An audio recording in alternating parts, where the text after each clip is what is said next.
কি হয়েছে দেব? স্যার একটু মিস আন্ডারপ্যান্ট হয়ে গেছে, একটু আন্ডারপ্যান্টে আসা যায় না? মানে আপনি আমচোর ভেবে ভুল করে আমার দ্বিতীয় বাবাকে তুলে নিয়ে চলে এসেছেন। কে তো দ্বিতীয় বাবা? শ্রীযুক্ত মিঠুন চক্রবর্তী। শ্রীযুক্ত মিঠুন চক্রবর্তী? কোত্থেকে পেলি না আমচোর বাবা? বাচ্চা আমচোর হলে পোঁদে ডান্ডা মেরে ঠান্ডা করে দেওয়া যায়, বেশি পোঁত পেকে গেলে পিটিয়ে পোকা জাম করে দেওয়া যায়, কিন্তু এই বুড়ো মিঠুনকে আমি কি করবো ভেবে পাচ্ছি না। এই নিয়ে আয় মিঠুনকে।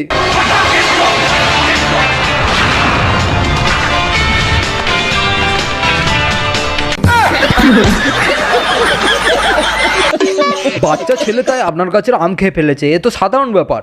আমি দেখেছি আপনার গাছের আম খেলে আমাদের বাড়িতে আর পয়সা খরচা করে রান্না করতে হয় না। গত 108 বছরেও অনেক আম খেয়েছে, ভবিষ্যতেও আরো আম খেয়ে বেড়াবে। আপনার ছেলে আম খাবে না লোকের কলা খাবে তা দেখে আমার কোনো লাভ নেই। দেখুন কদিন পরে আমার ছেলে রাজীব গাছের সব আম পারবে। রাজীব যদি জানতে পারে। রাজীব সালোর মাকে না মানে আমার কলা খাওয়াতে ইচ্ছা করে। আমচোর ম্যাঙ্গো বলি মানে আমি, আমচোর ম্যাঙ্গো বলি মানে আমি। এই শালা আমচোরকে স্টেজে কে তুলেছিস না মা? আজকে আমি মহেশমতি রাজ্যের রাজা ভাল্লুক দেবের মরা বাপের নামে দিব্যি করে বলছি, মহেশমতি রাজ্যের পাঁচিল দেওয়া আম বাগানে যতগুলো আম গাছ আছে সব আম গাছগুলোকে আজ থেকে পাহারা দেবো আমি। আর আম পাহারা দেওয়ার নামে সকাল বিকেল ওই গাছের আম পেড়ে বিক্রি করে কোটিপতি হব আমি। আর সেই আম চুরি করে বেচা টাকায় রোজ একটা করে নতুন রাশিয়ান কিনবো আমি। আর এই আম বাগান পাহারা দেওয়া কালীন আমার প্রাণের উপর যদি কোনো বিপদ নেমে আসে তাহলে ওই আম বাগানকে ভালো পাত্তা না দিয়ে আগে নিজের পথ বাঁচিয়ে পালাবো আমি। রাজমাতা শিবগামী চুইংগামীর মাথার পাকা বালের দিব্যি খেয়ে আমি শপথ নিচ্ছি। আর দিব্যিটা আমি রাজমাতার নামে নিলাম। বোকা লোক, পাগল ছাগল লোক, কথা বলতে পারে কথা আটকে যায়, ম্যায় ম্যায় ম্যায় ম্যায় করে, গায় গায় গায় গায় করে। আমার খুব জোরে হাঁকা পেয়ে গেছে, আমি হাঁকতে যাব। এই শহরে কি কারো বাড়িতে পায়খানা আছে? আমার বাড়িতে আছে। বলেন কি? আপনি হাঁকবেন বলে আমি নিজের জিভ দিয়ে চেটে পায়খানা পরিষ্কার করে রেখেছি। পায়খানার মধ্যে অনেক হাগুর জীবাণু ও করোনা ভাইরাস লুকিয়ে থাকে, তাই আজ থেকে শুধু জিভ দিয়ে চেটে নয়, জিভের সঙ্গে হারপিক 10x ম্যাক্স ক্লিন লাগিয়ে পায়খানা পরিষ্কার করতে হবে। এটা আপনার পায়খানাকে এত পরিষ্কার করে যে এখানে আপনি খাওয়ারও খেতে পারবেন। এছাড়াও এটা কোভিড-19 করোনা ভাইরাসকেও মারে, তাই চলো ইন্ডিয়া এখন থেকে আর ভ্যাকসিন নয়, হারপিক খাও।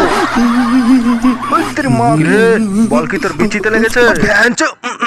বোকাচ, খিস্তি মারতে পারছো না? ভিক্সের গোলি খাও, মন খুলে খিস্তি দাও। ওই মা তার বোট, এই বল আমার বিচিতে লেগেছে। দেখো বল তোর বিচিতে লাগাবো। नंबर 1 का আমার বিচিটা গেল রে। শুধু বলে না, পাকিস্তানি বলাদের বিচিও साफ नजर आता है, हवा से भरी हुई। হট লাগছে গো। ওই ডার্লিং একটু শোনো, তুমি কি সাবান দিয়ে চান করো যে এত কাজ করার পরে তোমার শরীরে রস কমে না? ছাড়ো আমাকে। গোদরেজ নাম্বার 1 এ আছে 3-4 ভাগ কুরকুরে, কিছু চিকেন লেগ পিস ও সাথে কিছু পরিমাণ দেশি চলাই মদ। এটা আপনি চান করতে করতে খেতেও পারবেন। কাউকে অতি বড় হয়েও না, ঝড়ে পড়ে যাবে। অতি ছোট হয়েও না, ছাগলে মুড়ে খাবে। হ্যাঁ অবশ্যই। এই টিফিন দিয়েছে, টিফিন। ওই মোটু তুই হাত ধুয়ে তারপর খাবি। হ্যাঁ আমার মা পকেটে সাবান দিয়ে স্কুলে পাঠিয়েছে। চলো হাত ধোবো। মা বলেছে সাবান দিয়ে হাত ততক্ষণ অবধি ধুবি যতক্ষণ না তোর বাবার আমি ঘর থেকে বেরিয়ে আসি। আর তখন আমি হাত ধুয়ে যাই ধুয়ে যাই ধুয়ে যাই ধুয়ে যাই বোকা লোক, পাগল ছাগল লোক, কথা বলতে পারে কথা আটকে যায়, ম্যায় ম্যায় ম্যায় ম্যায় করে, গায় গায় গায় গায় করে। লাইফ বয় পদ ওয়াশ। খুব অন্যায়। সাধারণ সাবান দিয়ে আপনি শুধু হাত ধুতে পারবেন, কিন্তু লাইফ বয় পদ ওয়াশ দিয়ে আপনি হাগু করার পরে আপনার পদ ধুতে পারবেন। তাই ব্যবহার করুন শুধু লাইফ বয় পদ ওয়াশ। লজ্জা লাগা দরকার। চুল স্ট্রং কিসে হয়? প্রোটিন। অতি বড় হয়েও না, ঝড়ে পড়ে যাবে। অতি ছোট হয়েও না, ডিমে। তাহলে আমি ছাগলে কালকে মুড়ে থেকে খাবে। ক্লিনিক প্লাস শ্যাম্পু অমলেট করে কেমন খাবো। লাগবে? কেন? কারণ ক্লিনিক লেন্সে প্লাস ধরা পড়বে? শ্যাম্পুতেও ডিম আছে। নতুন ক্লিনিক প্লাস ডিম দিয়ে তৈরি, যা দিয়ে আপনি মাথায় শ্যাম্পু করতে পারবেন। এছাড়া খিদে পেলে আপনি এটা ফ্রাই করে অমলেট করে খেয়ে নিতে